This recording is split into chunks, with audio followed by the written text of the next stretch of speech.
What's up everybody, horsepower enthusiast here. It has been way too long since I've uploaded a video and my car is currently broken and I couldn't think of a better time to do a little breakdown video of all the parts I have in my car. So I'm gonna get it uncovered, back it out under the lights so you guys can maybe see some of the parts, and we'll just go over it and hopefully that answers some of your questions.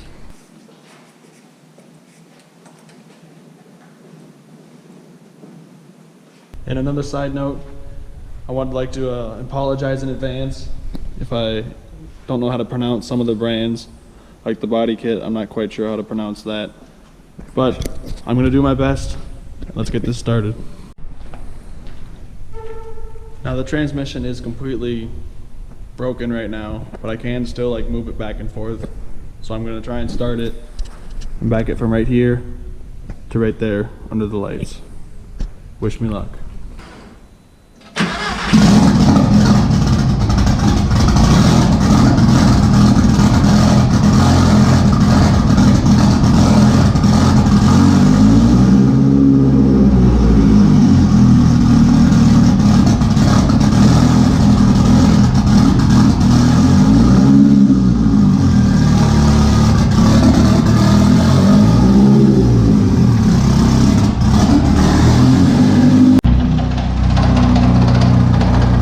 Listen how terrible that sounds. I'm gonna shut it off. So I guess we'll start with the outside of the car, kind of like aesthetic things, wheels. I don't know if this is factory, but candy cane Jetta taillights. It does have a caricature body kit, if that's how you say it. The rear lip, oh, you can't even see that. But I guess the body kit's kind of rare, and I didn't know that before because I had a crappy 3-inch exhaust. It kind of melted it down here. That kind of makes me unhappy. 5% tint on the back windows, 20 on the front, 20% eyebrow. Does have the side skirts on it. Same caricature front bumper.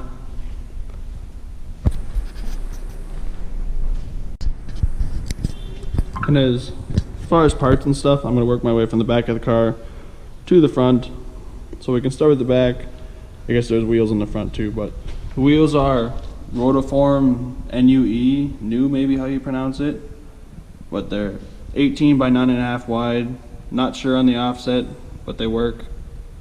The tires are Nitto NT05s. They are 245 40/18s.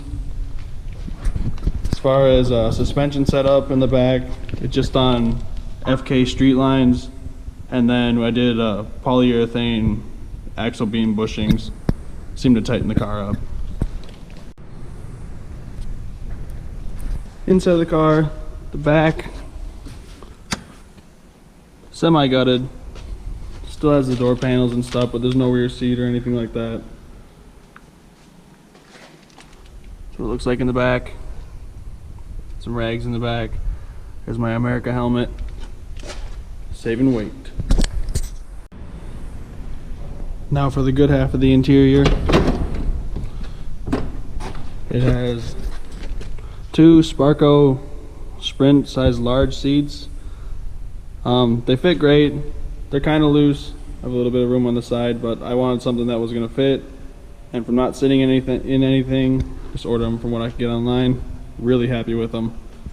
They have the Sparco side brackets right there, and then just Sparco base plates for a Mark IV Jetta. So those are really nice. Really happy with this setup. And we have the exact same setup with the passenger seat, same brackets, fire extinguisher for safety in case this thing catches on fire.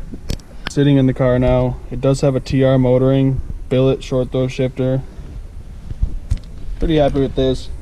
Looks sweet. Works pretty good. The throw is pretty short. But that was awesome. That really brought the interior together. I love driving with this thing, or just looking inside, looking at that. Steering wheel. Here's the Momo steering wheel. I don't remember which number it was off the top of my head, but really happy with this. I love the 3-spoke design. Gauges. We have a switch right there, AEM wideband, glow shift, boost vacuum gauge. Only goes to 30 psi, so when it's on high boost, it's like right there. We have a oil pressure gauge and the volts. I probably will upgrade the gauges to all AEM at some point, but these were like one of the first things I bought for the car when I first got it, and it was all stock. Front of the car now, same wheels, tires. Still the FK street lines. I did have to run, I think, a 10mm spacer to get the back of the wheel to clear the coilover on the front. And then on the control arms, we did polyurethane bushings, everything we could do. Polyurethane strut mount on the top. Really happy with it. This car feels like it's on rails. Now for what you probably want to see. Sorry for it being so dark in here. Pop the hood and I'll go over what we've all done under there. Under the hood now, I guess the first thing we can talk about is the broken transmission. The transmission is just stock gears. It has a Chuck Fab pinion shaft brace. It has a Pelican, I think that's how you pronounce it, limited slip differential. And then for a clutch we did a ACT 6-puck and their flywheel also.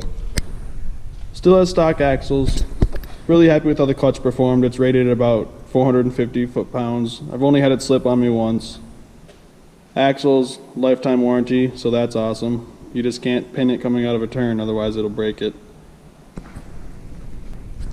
Next, we can go to the turbo setup. I'll try and find some pictures if I have any, because it's kind of hard to see back in there. But it does have an equal length manifold made by Chuck Fab. Really awesome piece. Chuck Fab up pipe, wastegate dump. He also actually, get the light here, welded the wastegate to the turbine housing, and it seems to work great. Those welds, check those out. It's really nice. Chuck Fab intercooler. This thing is a beast. You can see it on the front of the car. I'll try and find a picture of that too with the bumper out, because the intercooler goes up to like here. It's huge. Works really well, keeps the car happy. Then coming up from the intercooler, we have the Hemi 80mm throttle body into the integrated engineering intake manifold. This is for the AEB head, so it does have that manifold spacer. I don't know if you can see that, just to change it from the AEB port to the AWP head. It has a 44 or 46mm precision wastegate, I can't really remember. The turbo is a BorgWarner S257 SXE. Great turbo, I love it. It's been really reliable, haven't had any issues with it. The diverter valve on this car is an APR R1 diverter valve, and the boost controller is a Grimspeed manual boost controller. I also got the ECS tuning 2.0 red coils just to kind of dress it up. I'm sure they're nothing fancy, but makes it look cool because it's red. As far as fueling, I usually have the integrated engineering billet fuel rail and the air motive fuel pressure regulator on, but right now I have the stock one on because right before we went to power cruise I broke the fitting and I needed to go the next day, so we just threw that back on and I haven't gotten around to changing it back. But in the tank is a Deechworks DW65 pump. That's a 265 LPH pump. Dash 6 AN feed up to my Walbro 255 pump right here, and then it's a dash 6 return. Catch can right here, also made by Chuck Fab. See if I can find a picture of that also. It's kind of hard to see stuff in this engine bay, but it's really cool. I don't know if any of you can hear me, but the wonderful fan is turned back on. And I wanted to finish this video, but that fan runs for like 25 minutes. I'm debating if I want to stand down here or not. Probably not. I'm probably just gonna yell. The injectors are Bosch EV14 1000cc injectors, 3-bar fuel pressure regulator, and on 36 psi, these injectors are running at 100% duty cycle, so they're pretty much maxed out.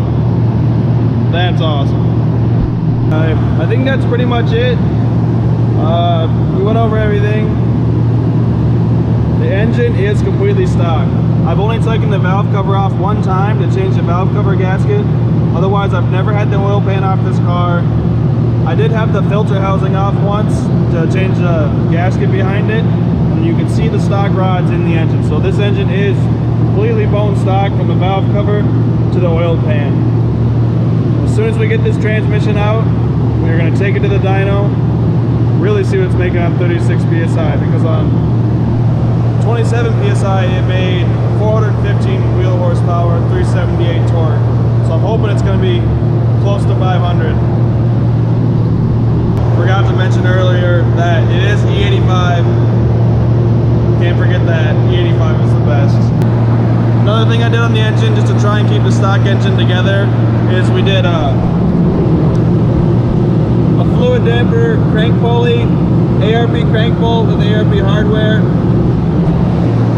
That thing is sweet. Really happy with that. Finally, that beast is turned off. One more thing I forgot to mention. It is the stock computer.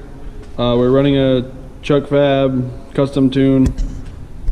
Really happy with everything he's done with the car. It just blows my mind that he built a kit that can make a stock engine lash to the beating.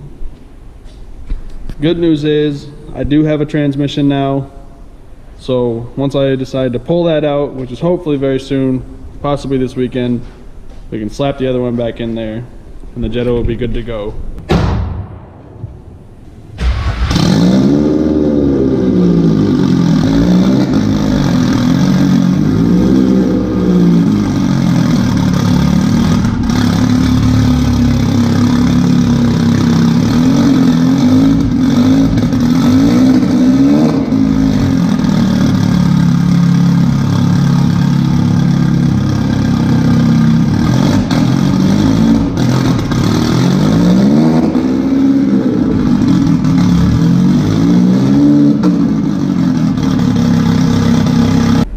Got the Jetta all covered up in its hibernation spot. It's probably gonna do it for this time. If there's something I missed that you guys wanted me to go over, make sure you drop it in the comments, let me know. But also, make sure you give this video a big thumbs up and subscribe if you have not already. I think that's gonna do it for this time. Stay tuned for more.